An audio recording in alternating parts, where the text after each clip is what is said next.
ക്യാമ്പസിൽ രുചിയുത്സവം തീർത്ത് Mathil Gurudev arts and science കോളേജിൽ ഫുഡ് ഫെസ്റ്റ് സംഘടിപ്പിച്ചു.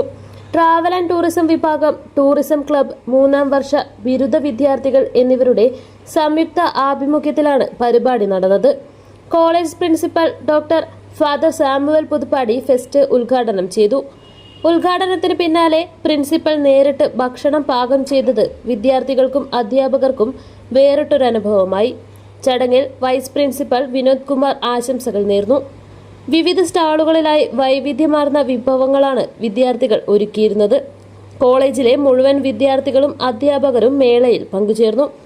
ടൂറിസം വകുപ്പ് മേധാവി സനൽ ലാൽ സ്വാഗതം ആശംസിച്ചു. അധ്യാപകരായ മേഘരാജ്, ചന്ദന, അനുപമ, സീന എന്നിവർ പരിപാടിക്ക് നേതൃത്വം നൽകി.